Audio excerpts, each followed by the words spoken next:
me, fellas!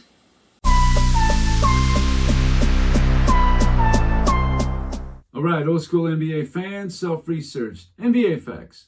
Got another video for you. As always, thanks to anybody who watches my videos, subscribes to my channel. I really appreciate it. I want to give a special thank you to Adidas 20 for the super thanks. Thanks a lot, my man. Really appreciate it. Anybody who donates to the channel, I'm always very grateful. Grateful indeed. Thank you. In this video here, I felt compelled to do this. Some of these get sparked by the comments. Sometimes I do videos by request if it makes sense and I feel like I could put something together for it. I'll definitely do a request video. And sometimes I just run across things. That I'm just like, oh wow, I didn't know that, whatever. But this one here is specifically about the whole, Scottie Pippen thing. Again, people just are relentless in the comments about it, and it just kind of triggered something. So I wanted to look into this, and I suspected, and I was correct. So Michael Jordan's highest scoring teammates ever was not Scottie Pippen. He was not the guy who had the most points per game with Michael Jordan. It just wasn't. And what's funny is only of his 5 best teammates ever, Pippen was only in 2 of them. Kind of funny, right? So you'd think that maybe that would be a little different, especially all the shine that everybody likes to give Pippen. And, great player, no doubt about it. But where I push back big time is that the narrative of Michael Jordan needed Scottie Pippen to win. And I would say there might be a kernel of truth to that, and that's it. Because it wasn't just Scottie Pippen. You go back and look, it was Scottie Pippen and Horace Grant together. And you could also put Bill Cartwright in there as well. They came in, that is what changed the fortunes of the Bulls altogether. You already got this scoring efficient machine in Michael Jordan. So you just need somebody to deal with the front court of these teams, during that time. It was definitely a very front court heavy star league. It just was. When you think of who is the best point guard? Obviously, Isaiah Thomas, Magic Johnson, Jordan, the best shooting guard. But then it did start to get a little bit thinner. But when you look at the front courts, these teams were just loaded with offensive and defensive talent. I mean, they were just loaded. And what's funny is the Bulls, they had offense early in Jordan's career. They had offense. Guys were scoring, no doubt about it. But for some reason, they just couldn't win that much.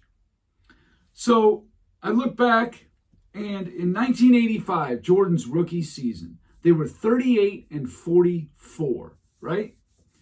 Well, you look at it, and their record against the teams in the East. Atlanta, they were 3-3.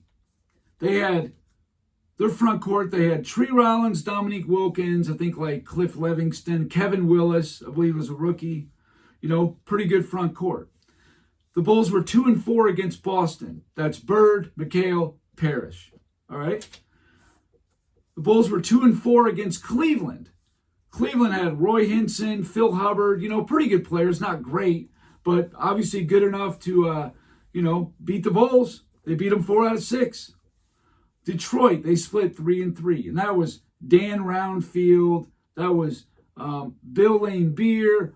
They were probably a little bit better than the Bulls in the front court. I would have to say that they definitely were. Kelly Tripucka, I forgot about him, man. He's a really good scorer and whatnot. Made All-Stars. Indiana, the Bulls were 2-4. They had Clark Kellogg, Herb Williams. Again, though even those level players was just too much for the Bulls in 1985. They just were. Bulls were 3-3 against Milwaukee. So 2-4 against Indiana, 3-3 against Milwaukee. That's Paul Pressey, guy who finished top 3 for Defensive Player of the Year, top 17 for MVP, first team all defense. You got Alton Liston at center. He was okay. Nothing special. But you had Terry Cummings, who was a monster. If you guys don't know these players, you should really go back and watch some film on them, watch some games, look up, do research on them, because there were some good players back then. Terry Cummings finished 5th for MVP, was second team All-NBA. Against Philly, the Bulls were 0-5. And obviously, that's Moses Malone. That's Dr. J. That's Bobby Jones. That's rookie Charles Barkley. Loaded. Bulls couldn't win a single game against Philly in 5 tries. The only teams the Bulls beat in the East in the season series, the Knicks, 4 out of 6. The Knicks had Bernard King, obviously a good scorer, won a scoring title. And, they had like Pat Cummings as the center. I mean, please. And then Washington, they actually did have some, pretty good front court players like Jeff Rulin and Rick Mahorn and Cliff Robinson, Greg Ballard. They were not bums at all. Bulls did win 3 out of 5. But you look at the 10 teams in the East, the Bulls had a winning record against 2. 2, that's it.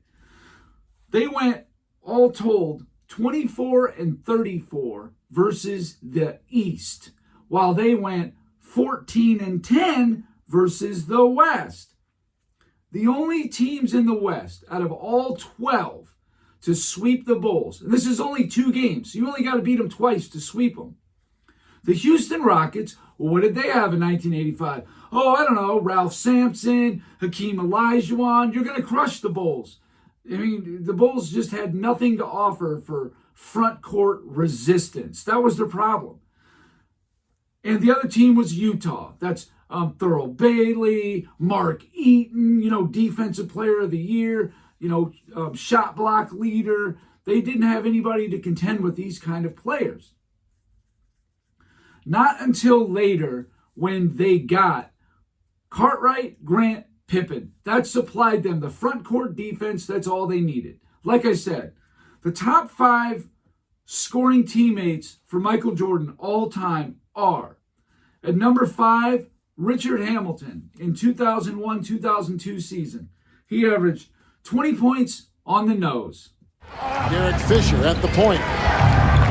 And outside, Richard Hamilton, who's coming off a nice... And right here, Hamilton does a nice job of coming off of Popeye Jones' shot and a catch and shoot. Kobe's nowhere to be found. Gets there a little bit late. Number 4, Scottie Pippen, 1996-1997 season. He averaged 20.2. 5 on the shot clock. Scottie Pippen for 3, and he's got it. Scottie Pippen from downtown. Now Pippen over Mutombo. Tough shot for Pippen. He had it arch it over Mutombo, and Scottie now with 9. The lane. See, they've had very few layup attempts tonight. Scottie Pippen with another 3, so Pippen keeping the Bulls. Number 3, Scottie Pippen. 1991-1992 season, he averaged 21 points a game. The Bulls 14. Jordan able to work his way, and then gave it up. So Scottie Pippen, Doherty who pitches it out. Sanders, and Jordan gets it down again. Pippen is hanging, and Pippen this time is able to hammer it. 20, and the Cavaliers 19. Hartlight for the fadeaway, and it's tipped home. I didn't throw in worry about 86 or 95, only because, those were less than a quarter season. It definitely threw off the point of how the point per game would have been distributed had Jordan been there all year. But 91-92, Pippen was 21 points per game. Number 2, Jerry Stackhouse in Jordan's last year on the Wizards. He goes for 21.5. And makes sense, picking up the slack. Jordan's, on his last leg, literally. I think he was only averaging like 20 points a game. So somebody else was going to have to be the scoring leader, I guess. Michael Jordan against Michael Curry. Jerry Stackhouse to the basket, flips it up at 59 Pistons. Wizards trying somehow to make that 8th and final spot. Jerry Stackhouse with a fall away, and he missed the reverse. Jahidi White ahead to Stack. Jerry Stackhouse driving on Cliff Robinson, gets to the back. And number 1 of all Michael Jordan's teammates in all 13 of his full seasons, his leading scorer was this guy. Left. Quentin Daly wants to work Isaiah for a minute. Into the lane to Woolridge. Spins on Campbell. Hard to the... Make him take a few more. 108-103. Pistons by 5, 7:40 left. Woolridge on Benson, who's just come on. Down the lane, switches hands, runs up the righty, and it goes off the glass. 2:05 left. Pistons still lead them by 3. Daly on top on Vinny. Left wing to Woolridge. Backing down on Puritan. Baseline leaner. It falls.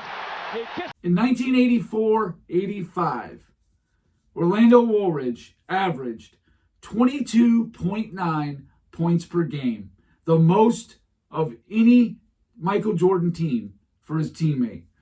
And also the number 3 scoring teammate was Quentin Daly, 16 points a game. So Jordan had a 22.9 point per game score and a 16 point per game score on the same team. Why were they 38 and 44 then? Well, a lot of it has to do with the schedule and has to do with the front courts of these teams. If you did not have, basically a legendary, front court, you weren't doing anything. And that wasn't just in the mid-'80s. That goes all the way through to the end of the 80s. You had to have players that could defend the front court, period. Did you know, in 1984-85 season, Jordan's rookie year, of the 8 players on the 85 Bulls who played at least 1,000 minutes for the whole season. So what's that, like 12 minutes a game, something like that when you add it up, 12 and a half minutes a game, something like that. There was only one player who had a positive defense box plus minus. Only Jordan. That's it. Only Jordan. Everybody else had a negative defensive box plus minus. So what do you expect Michael Jordan to do in these situations? You know what I'm saying? He had some offensive help, sure, but that's not what the Bulls needed to win championships. They need defensive help. And you go back and look at some of those seasons in there, early 90s and whatnot, Horace Grant was getting just as much, if not more, defensive win shares and even win shares than Scottie Pippen was. I'm telling you, he was just as important. He was not as good a player as Pippen. He didn't have, the offensive repertoire, you know what I'm saying? But defensively, Horace Grant was vital to stop the other team's power forward, period. So all you people who think that Michael Jordan was some kind of a bum because he's averaging 28.2 points a game, Woolridge is having 22.9 points a game. You add that together, 51.1 points per game between those two players. What did it matter? You know what I'm saying? You look at all the rest of them, Scottie Pippen and Jordan together. Pippen, 21 points in 92. Jordan's at 30.1. That's 51.1 points combined. And like I said, Woolridge and Jordan, also 51.1 points combined for the two players, two top leading scorers. Well, one team in 85 won 38 games. The one in 92 won 67 games. What changed? Defensive front court help, period. In 97, Jordan goes for 29.6, Pippen 20.2. That's 49.8. That's less than what happened in Jordan's rookie year in 85 by about, a little more than a point. I mean, what can you say? Anybody who does not understand what basketball was like in those years, not only did you have to have a stacked front court just to make any noise at all in the playoffs, but also the schedule. You had to play teams 6 times each in your division. And you had to play the teams in the other division 5 times each. And even there was, I think, a couple of them you even had to play 6 times. Like I said, the Bulls had to play Philly 5 times. That's 0-5. They played Boston 6 times. That's 2-9 right there. Then they had to play New Jersey. I forgot to mention, New Jersey had Mike Kaminsky and Buck Williams. If you don't know who those players were, look them up. They were very good players. Buck Williams especially. Very good players. 2-4 against New Jersey.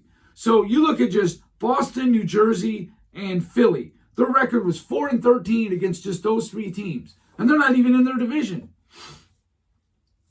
Then you look at teams in their division. 3-3 against Atlanta. 2-4 against Cleveland. 2-4 against Indiana. 3-3 against Milwaukee. 3-3 against Detroit.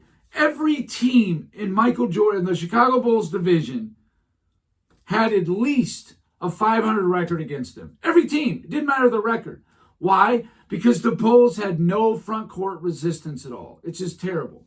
And again, Scottie Pippen was offering, some offense as well, but it was just the defensive help is what he needed.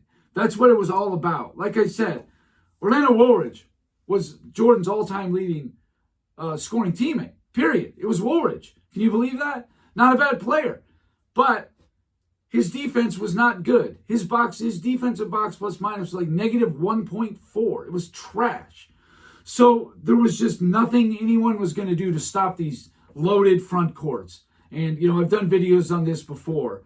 But again, the people in the comments spark this stuff. I just don't know where you're going with all this. You say that Jordan couldn't win without Scottie Pippen until Scottie Pippen got there. Now, the very year that Scottie Pippen got there, he was on the bench. He did not start. He averaged 7.9 points per game. Now, you really going to tell me with a straight face that Jordan had to have those 7.9 points per game and those, whatever it was, 20 minutes a game coming off the bench that made them win 50 games? So Scottie Pippen's been slumping lately as in his rookie year with the Chicago Bulls. I think it was more the fact that Michael Jordan won the MVP, the Defensive Player of the Year, led the league in steals, led the league in scoring, won the All-Star MVP, did all those things. He was pretty much a one-man team. That's just what it was. I want to say the second best scorer on that team was Sam Vincent. That's who it was. He was getting, 13.5 points a game? I think that's right. You have to look it up. And they got him at the trade deadline. That was the Bulls' number 2 scorer in 1988. 13.5. So if the number 2 scorer in 1985 is getting you almost 10 points more, why did the Bulls improve by 12 wins? What happened? The defensive front court, and then, of course, Michael Jordan emerging into the superstar that he was.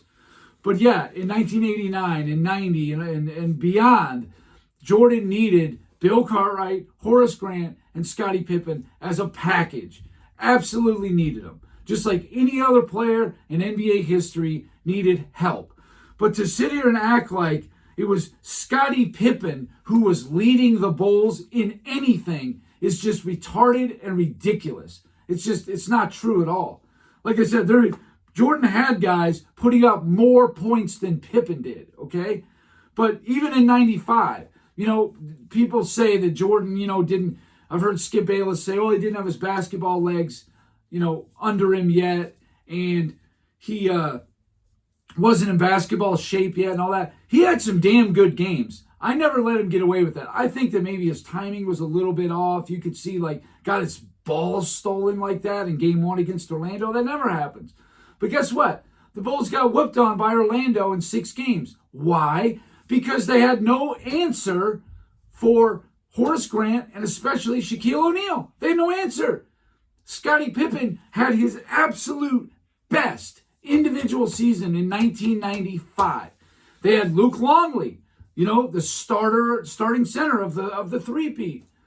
And they had Tony Kukoc. That's who they rolled with. They were no match. They got rolled right over. Again, the importance, at least in that era, of front court defense cannot be overstated. It was vital. How do you think the Pistons won 2 championships?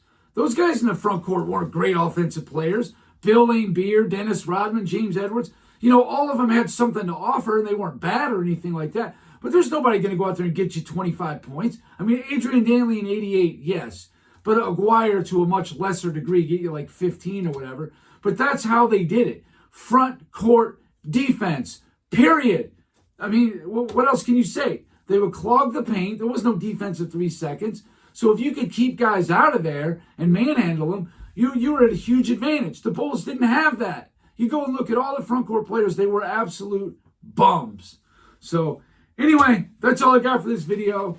Thank you guys for watching. If you haven't subscribed already, please do. I'd really appreciate it. And that's it. Until next time.